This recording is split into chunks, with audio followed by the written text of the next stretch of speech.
Thor, as everybody here knows, I think, is one of the central figures for research in music and HCI. Normally, titles are not at all interesting, but Thor's are simply fabulous. Professor of Future Music at Sussex, recent Edgar Varese guest professor in Berlin, and research professor in Iceland, University of the Arts. Professor in Future Music really fits. His monograph Sonic Writing was absolutely seminal. In recent years, he's done some amazing projects. The Mimic project, the SEMA project. Please do check out the amazing Mimic stuff that works in the browser. If you haven't got into music-y stuff in the browser, that could really get you going. Of course, Thor's been performing and improvising internationally for over 20 years. He's co-creator of the original live coding research network, creator of layers of Super Collider overlays, ICSI software. In many ways, he's the godfather of the recent live coding user manual, which you can read free online.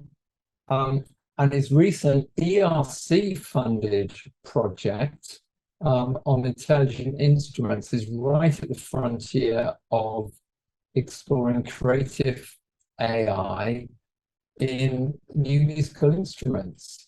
So over to Thor. Oof, Simon, you went up to 11 in that description, but oh my God, did any of that come through?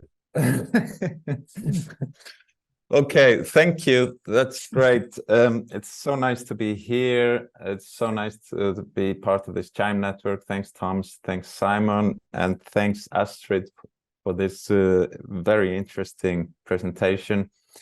Yeah, that thing with the title, you know how in the UK, when you become a professor, you can propose a title for your professorship. I proposed 3.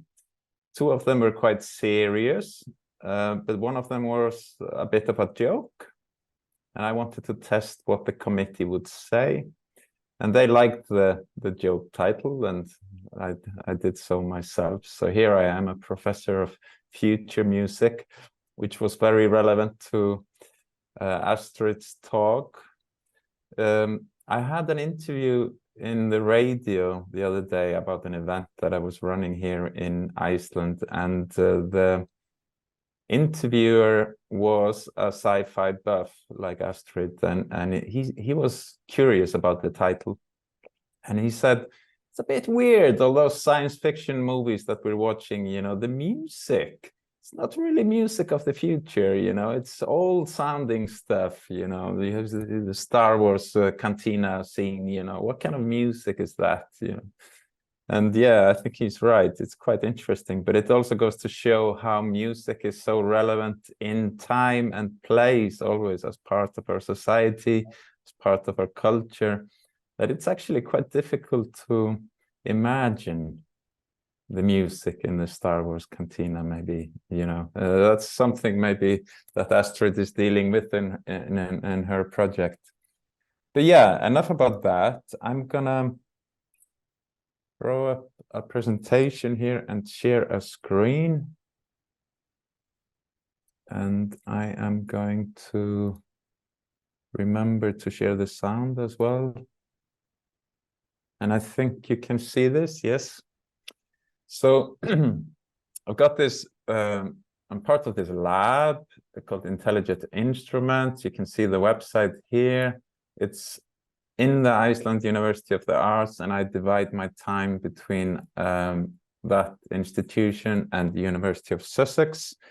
I'm here running this under a grant from the European Research Council, and I would like to acknowledge them for that. But the project is a bit on a critical reflection upon technology.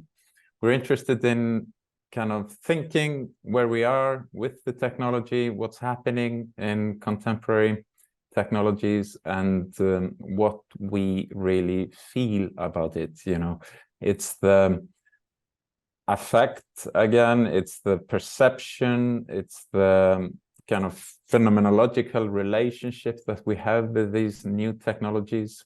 In particular, when we add some kind of agency or intelligence as part of our instruments, it feels like we are changing our instruments a little bit. And I will talk about that in more detail later.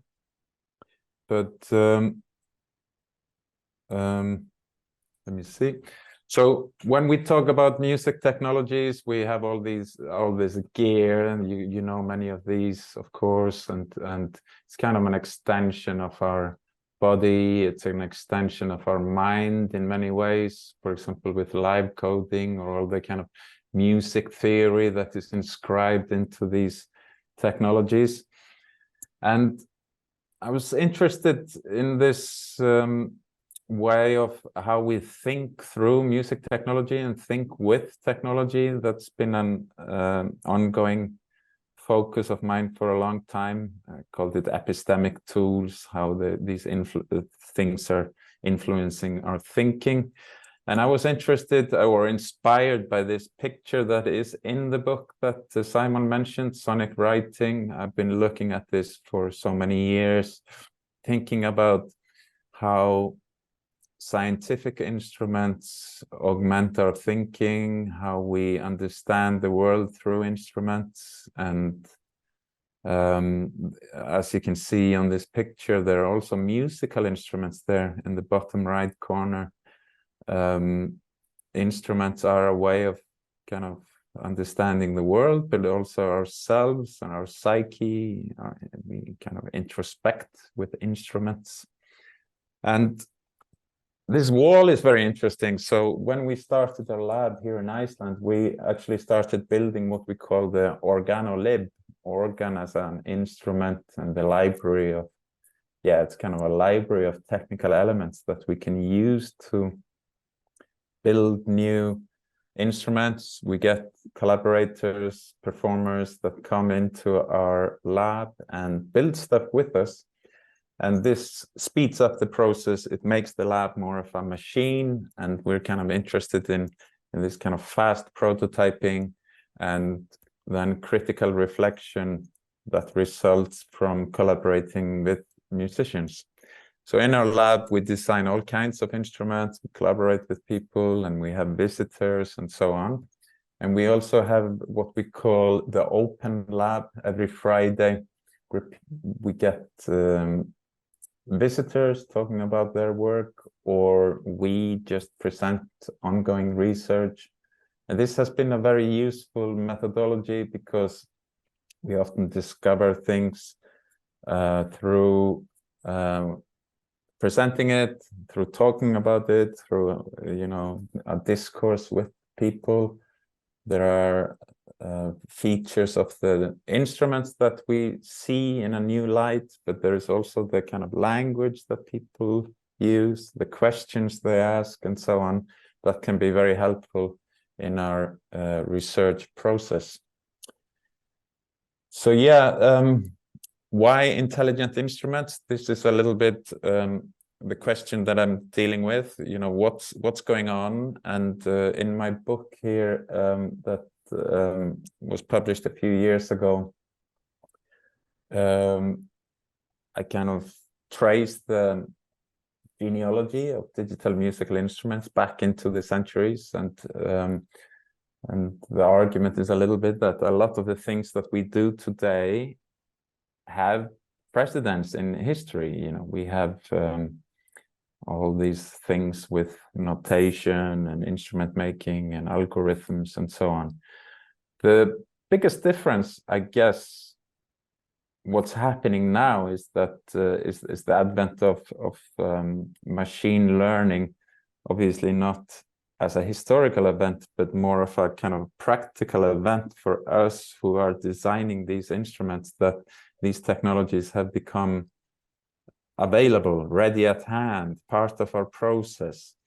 And this is a drastic change. We go from the symbolic to the kind of signal, or we go from prescribing to training and so on. And that's, I think, where the new kind of shift is happening in our instrument or instrument design, because a lot of the stuff that we were doing with AI and kind of algorithmic instruments, computer music and so on, was stuff that could have been done in the past.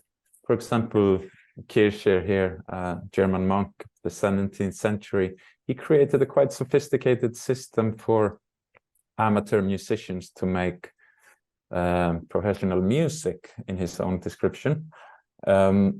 And this is, of course, a you know, algorithmic system. It's mechanical. It's like a lot of the stuff we're doing today. But the difference, I guess, is the way that machine learning is now coming in, and that's really the question that I'm interested in asking. How is it changing the stuff that we do? And I'm here interested also in the way that music is changing. This is a picture of my colleagues at Sussex, Chris and Alice, with their feedback cellos. But I'm interested in the way that the idea of composing a musical work is almost something of the 19th and 20th century, and it's kind of moving on to something that is a bit more of a system design, where composers are creating the conditions for exploration. And I think this is an important word here, exploration, as a performer, but also as a kind of user of these instruments or systems. I'll return to that a little bit, but it's a kind of a shift. And of course, it's not a shift that happened in time. It's not an abrupt shift. It's something that we can all trace back to the 70s or earlier. But, you know, the work of maybe Gordon Mumma or Tudor or others are examples of this. I just wanted to also talk about how we collaborate with other musicians and who come here and work with us. And I think we've had a very successful collaboration with Marco Donnarumma, who many of you know. But what I find interesting here is that he's applying a lot of the stuff that we're doing, the sensor technologies and some of the machine learning stuff, the neural synthesis experiments and so on. And it's really fascinating to see how he is working with kind of prosthesis and perception. He's working with deaf people in workshops and thinking about this prosthesis, how we perceive the world and our kind of extensions into the world through hardware technologies, but also through software. And I'm interested in looking at maybe AI as some kind of a prosthesis, a perceptual kind of extension of us, things that extend us, but not only extend, but also mirror back. So I'm going to show you quickly two projects that we have been working on here as a kind of an example of the approach we're taking. I'm not sure how well people in this meeting here know the Basque musical instrument called the chalaparta. But as you can see on the screen now, there are 3 planks on a trestle, and then there is one person here holding sticks that is banged down onto the wooden planks. And this is a percussive instrument, but what is interesting about it is that you cannot play it solo. It requires 2 people to play it, because the instrument is about communication, it's about call and response, it's about kind of collaborating. And I encourage you all to look it up. It's TXALA, Parta. I'll write it in the chat later. But what we then did is that we used a model that was designed by a PhD student in the lab, Victor Shepherdson, and we trained the model on Chalaparta playing, professional Chalaparta playing, and then we were thinking, could the model respond back as a human to the other human players? So we would replace the human with a machine in this particular intense musical situation. We were also interested if the machine could learn the style of different performers, and so you could feel that you were playing with a particular person versus another person, or even train and practice with different people. So I'm just going to play this video a little bit.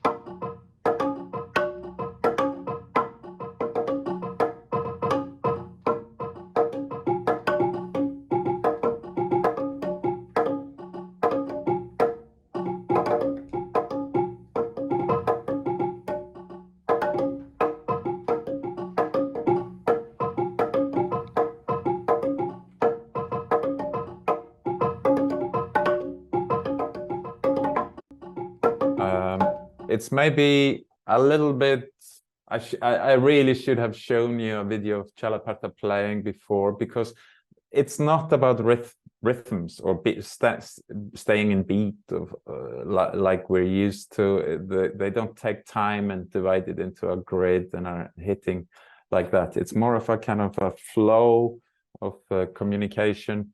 It's very beautiful. And what we heard here was Enrique playing with a data set that of his playing with his collaborator. So he felt quite comfortable with this. But what is emerging for us in this experiment is also how different people, like amateurs, when they try this, they don't get the same out, because the model is not used to that person's playing. So it's quite interesting to deal with this problem of kind of yeah, well, should we call it alignment to a particular person, that something is unique to that person, and how then machine learning can be kind of become quite a bubble-like thing, unless we are careful in training broadly and so on. But the experiment is ongoing. We need more data. We need more recordings from the Basque Country to continue training the model. But it is going well, and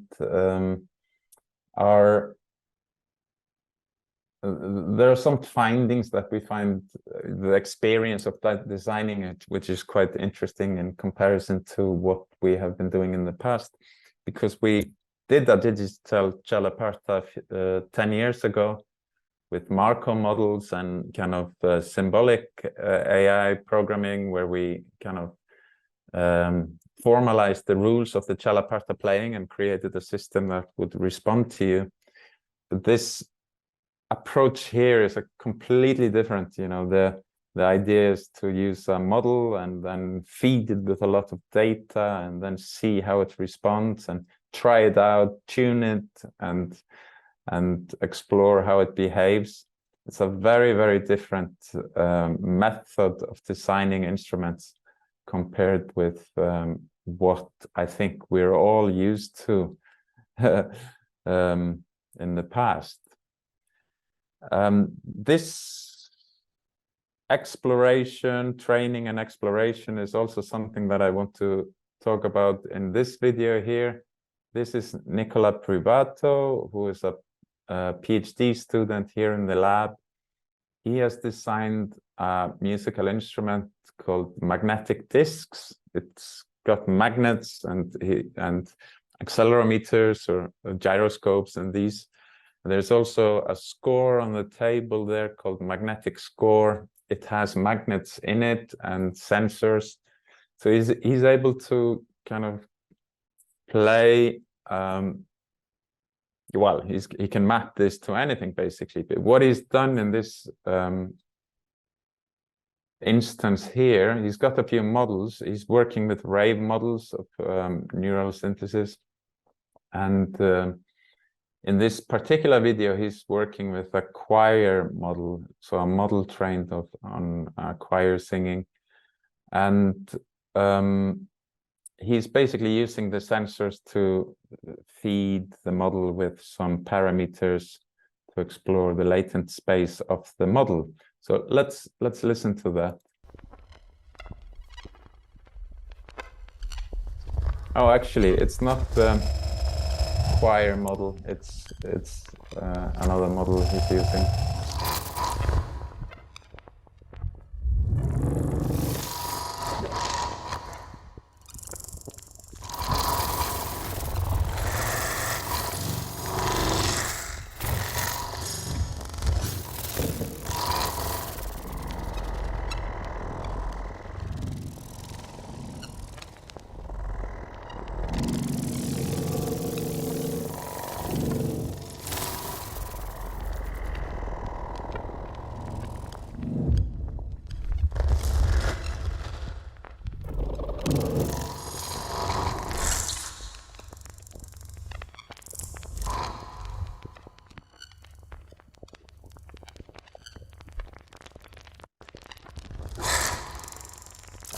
Okay.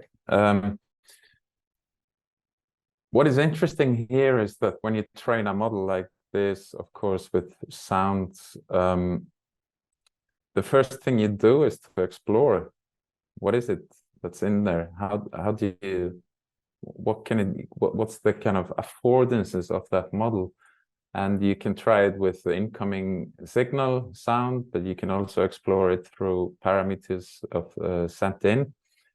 And it's so different from the way that we traditionally design sound synthesis and mapping. Here, the whole process of testing the instrument is one of exploration, of studying the particulars of that model and trying to understand how it's built up. And the only way to do that is through doing, through testing, through playing. So that in a way is quite time consuming, you know, so selecting, curating a data set, then training the model, but then also trying to figure out what it is really that you've created. So the idea of exploration here and kind of discussion, dialogue with the system becomes quite prominent. Again, something we saw with the Chalaparta project. It's this dialogue with the system, this kind of trying things out. It's almost like we're not with a machine in front of us, but almost something with some kind of agency, a bit like the kind of unpredictability that we find when we engage with animals, perhaps, you know, dogs or cats or something. We never know fully what's going to happen. So yeah, we're from a kind of philosophical point then is that we're experiencing a bit of a change in performers also who play these instruments, in that they are very happy with releasing or relinquishing control to the instrument. There's an opening of kind of a dialogue, and I kind of wrote the word here on this slide, post-human intentionality. We're moving away from this idea of a person in full control, the master of a system, you know, with a clear idea of their artistic ideas or strong ego, to something that is a bit more of a collaboration with the environment that you're in, with the system, with the instrument. And this is something that we find a lot in musicians today. We have done a lot of tests here in Iceland in our lab, and people enjoy this kind of work.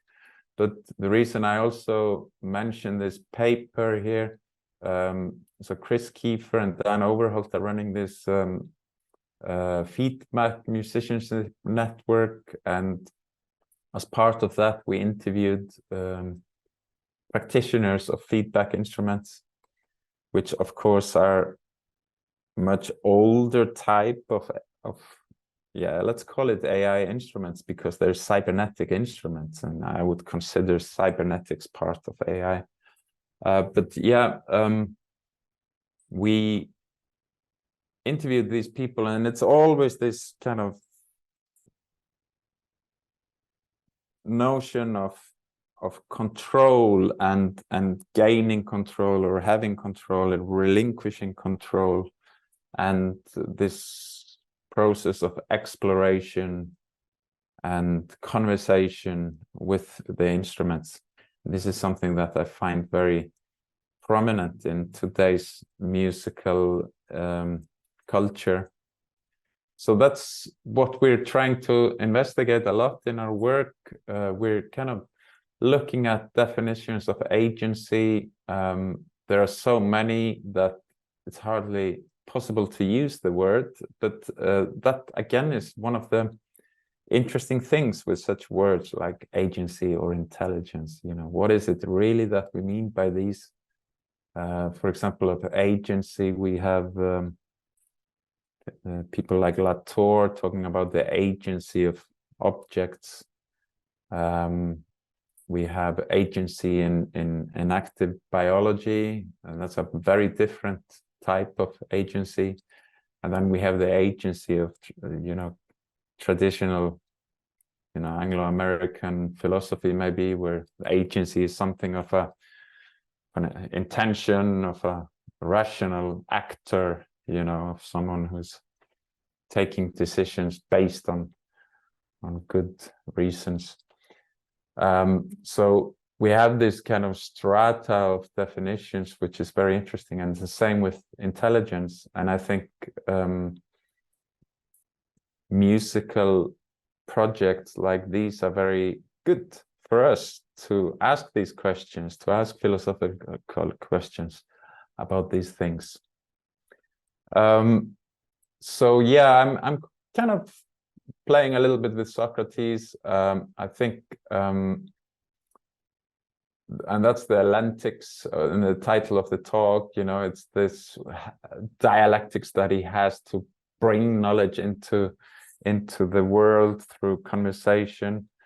But what I find very interesting is his conversations with the poets. He was very disappointed when he talked with the poets, because they had no idea. They could not explain what they had done. They had no kind of sense of critical analysis, or, you know, they were kind of, they knew nothing. And he says here in the middle of the paragraph, there's hardly a person present who would not have talked better about their poetry than they did themselves. Basically, they are the worst people to talk about it.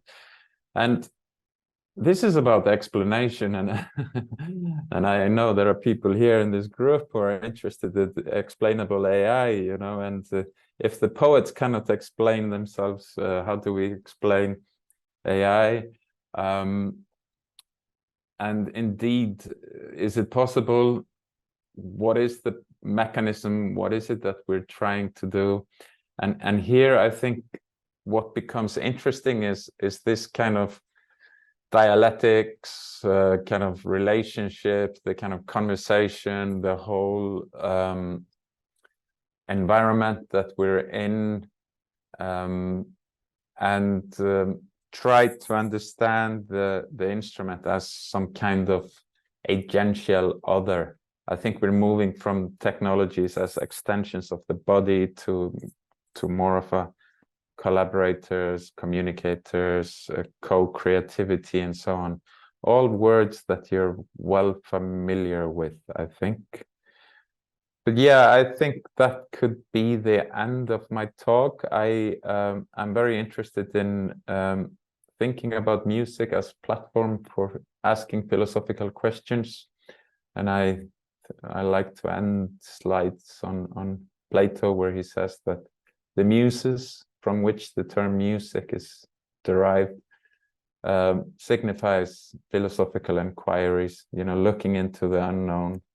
And that's what we are all doing, I think, in various ways in our own practice.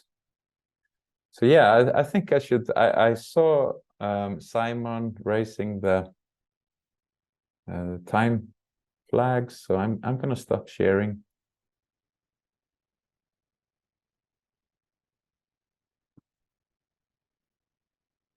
Thank you.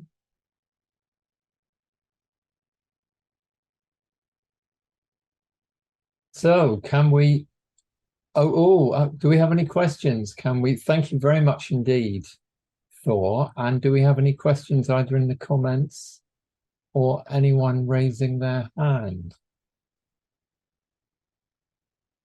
So while people are thinking about that, there we go, Tom. I don't know if it's a bit sneaky for me to come in, but I've really found the sort of epistemic approach to thinking about music and music technology really helpful. I was wondering how you see that as creative AI takes off, if that is a different ball game in terms of trying to articulate, what an instrument knows, or what a musical partner or collaborator or thing knows, and what its epistemic aspects are. Yeah, I think that was formed in a question. It's kind of way. Yeah, it's a good question. It's a question that I am dealing with. I asked myself this question some time ago, and I don't think I have a full answer yet, but it seems that if we look at it from the perspective of perhaps post-phenomenology, which is like Don Eide, who's thinking about how we are technological beings. We always use technology in most of the things we do. And I mean, from hammering to cracking a nut with a rock, I'm not talking about, digital technology, just the stuff that we have.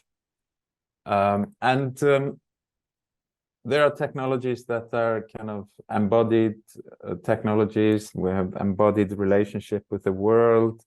There's also these technologies that are a bit more hermeneutic, and that we need to interpret stuff. It's like all kinds of displays or microscopes, or things that we have to, which are not direct extensions. And then a lot of this stuff that we use are then programmed into certain systems of thinking,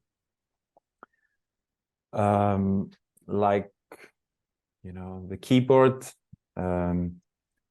We can program it in many different ways, especially in digital instruments.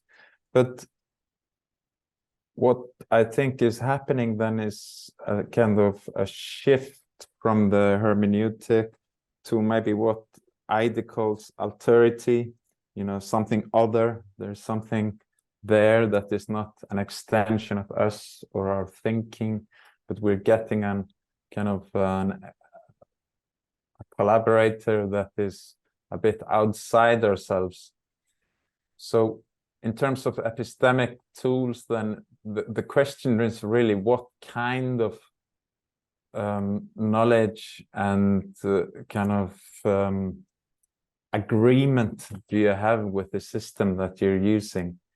And I think this is where we need to do some experiments. Are you in agreement with the system in terms of the musical output, or the tuning system used, or the rhythms, or whatever it is?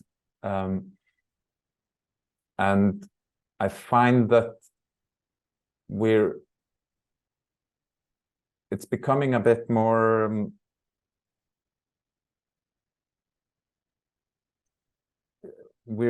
we're kind of relinquishing control. It's becoming something that is outside ourselves. I'm not sure if it's changing things in the epistemic, but it's kind of the relationship is changing rather. Also in terms of who is the author, who is the programmer, who is the designer, where's the data set coming from? I mean, it just becomes very complicated to understand the epistemic nature of the model. And but I hope to have a better answer to this good question in some time. So I'm going to get in with one. I've got two kind of related questions. So one question is, as we all know, and as Nick Brankins was talking to us about recently, well, okay, we know that every person and their dog is getting in with large language models and doing things with coding and getting them to write letters of, anyway, getting people working with large language models for all kinds of non-musical applications. And so part of the question is wondering about differences when you apply it to this very different area of music. But the other question I was wondering about is the stuff where you're applying creative AI in your current research. Obviously, researchers engage in one way, but I'm wondering if you're finding differences between the way learners engage and the way audiences engage. Are there interesting differences? I was wondering. Yeah. I'm going to take the latter half then of your question first. I think it's hard. It's harder to learn because it's harder to teach as well. You cannot really describe what's going on. So it becomes this process of exploration again. You know, you have to try to figure out how the mapping is and what you find in the models, and there is no way of, I mean, you could set up an instrument like Nicholas' instrument just earlier, and then you change it out for a newly trained model or a different type of sound data set, and everything works completely differently. You know, there's no way that anything is the same. So you will have to relearn everything again and again, and that is a bit different. I'm not saying it's worse or anything. I mean, it's just we're just dealing with very different beasts here, I think, when we deal with machine learning models. And the audience, again, yeah, but they've always had problems understanding digital musical instruments anyway, you know, so I'm not sure that is a big drastic change. It'd rather be if we would try to teach them or let them try and explain to them how it works, that it's slightly different. And you said the first part of your question was about difference between language models and musical models, or I guess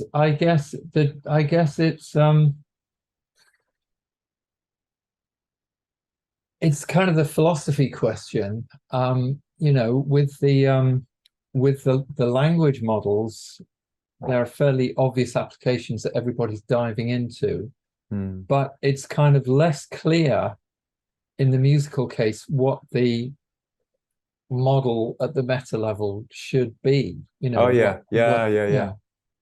That's true, and that's fantastic. I mean, great observation, and I hope we are never going to get a music model, you know, because we have so many things to do. We have synthesis, we have mapping, we have symbolic note generation, we have, you know, all kinds of applications, mastering or voice or, you know, synthesis, or I don't think we will have a musical model, but rather many different applications. And yeah, the funny thing with language is that it's so one-dimensional, you know, or it's just a stream of words, you know, and of course the language model doesn't understand any of it. It's just statistics of strings of text. And the weird thing then is that it's dealing with meaning in a way that is different from music. I mean, that's not weird, but it's the kind of difference where any child can see how stupid the language model is, you know, when it starts to hallucinate. But what is a hallucinating musical model, you know? It's very different. And I think we are more open to the outputs of AI models in music, if it works well, if it sounds well, if the data set is good. But I think we're not there yet necessarily with something amazing, but it will come. I'm just going to make a very quick comment, and then I'm going to come to a question from Dimitris. So the very quick comment or observation is that that's really interesting, as you say, that with large language models, for everybody who's looking at it, it's a stream of words. Whereas something I've become really aware of working with deaf people is that when listening to music, there's almost an infinite number of umwelts that people are working in with the music. You know, people who are deaf are having this incredibly rich experience, and it's focusing on completely different aspects from the aspects I'm focusing on. But okay, question from Dimitris. Okay, thanks for the inspiring talk. Question: it seems to me that music and musical instruments are epistemic tools for understanding as much the world around us, e.g. physics, time, as also the cultures from which they emerge and develop. In cases where one makes music only by using instruments they themselves create, and so do not have the direct conversation between luthier and performer, how do you think that affects the social aspects of the musicking activity? Yeah. Good question. I don't think these instruments are going to replace traditional instruments. I think we will still have guitars and violins and clarinets. We might extend those instruments though, and do stuff with them. And what the luthier and that whole system did was to create a market, an industry where a student of an instrument could go to the shop and buy an instrument that is the same type as the teacher had, and the composer was able to compose for that instrument because they knew the range and the qualities of that instrument. So we have a kind of a standardization, the cultural kind of field around that instrument and all of our instruments, going from composer to the student, the novice. And that was obviously beneficial. It is the cultural context, it is about community and so on. But then what your question also addresses is what happens to the social in new digital instruments. And I think here we're just having a different social, you know, we have this social aspect of open source, open hardware, the cultures around, for example, Bella that Astrid was talking about. Astrid was also making instruments that actually connected to a totally different community, which is the Star Trek community. So there is a cultural value there where I think there are millions of people that would be very interested in her instruments. So, and that's something that, I mean, she is then an example of the digital luthier, and that reaches into a different community to the traditional violin luthier, for example. So, but that's kind of characteristic of the digital in general. We are heterarchical, you know, we do not come from one source. A lot of the technologies we use in our musical instruments are gaming technologies, military technologies, you know, computer science technologies. It comes from all kinds of directions. So it's kind of exemplary for that, I think. But it's a very good question. Yeah. So, great question from Anna in the comments. Anna, would you like to switch on your microphone and ask it yourself, or would you? I can do that. I had to write it because I don't remember anything these days. My question was around collaboration. So the fact that we talk often about collaboration with machines, which is amazing.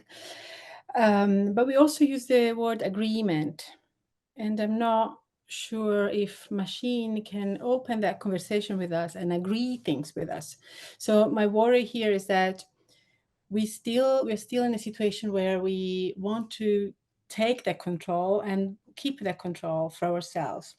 When we use the word agreement, it's not a real agreement. It's more about us liking or not what the machine is producing for us.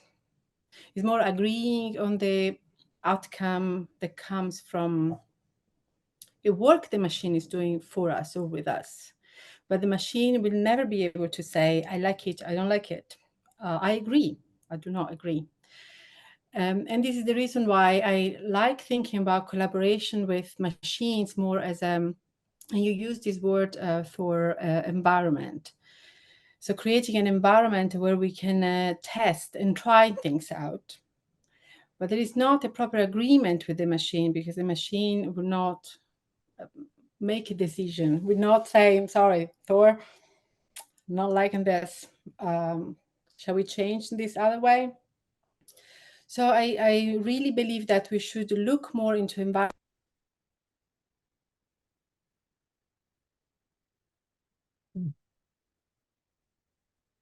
Oh, I'm at least like Anna. I got Suddenly your sound went you. off.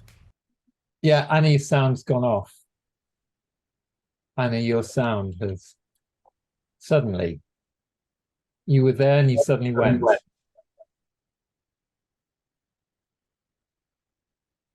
Can you try again? Say something. I'm hearing echo of myself at least. Your sound's gone. I don't think my machine is agreeing with this.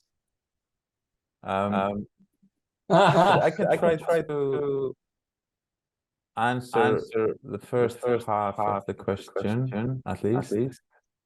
But can you turn the sound off so I will stop hearing myself? Close the mic. Yeah, 1, 2. Yeah, now I do not hear the echo anymore. Yeah.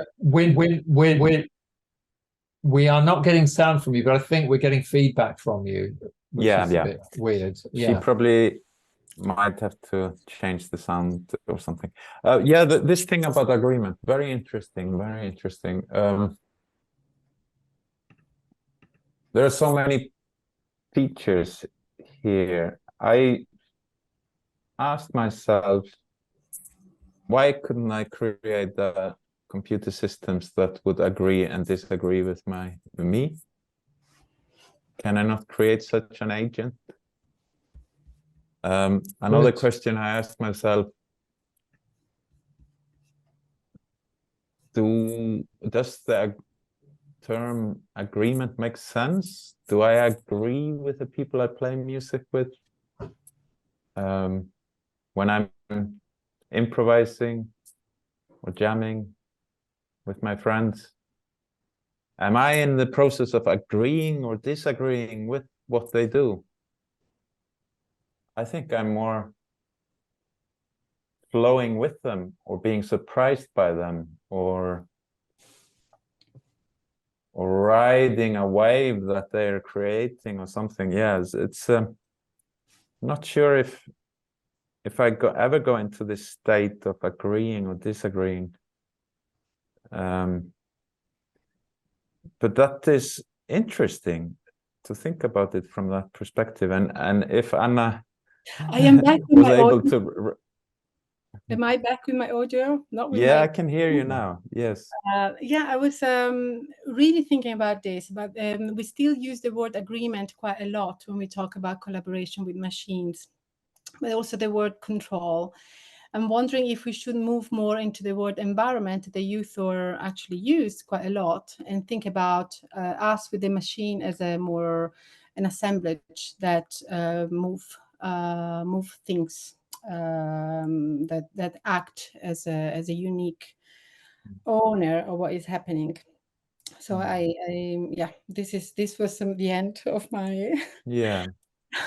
of my question. But it was Yeah. a statement or kind of a place where to start. So maybe not looking for agreement, more looking more for environments, looking to environments more than this collaboration that might be there, might not be there, but still we create the environment where we can experiment.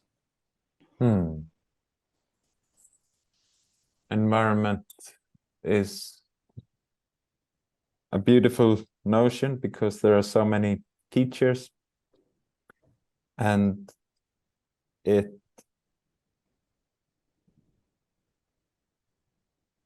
is about us selecting where our attention goes.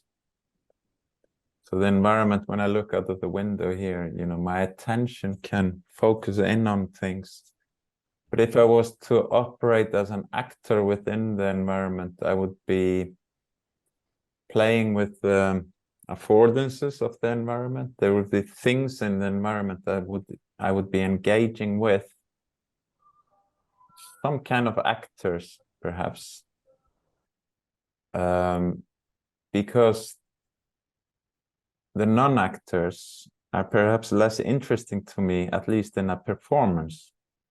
It's the acting elements that become interesting.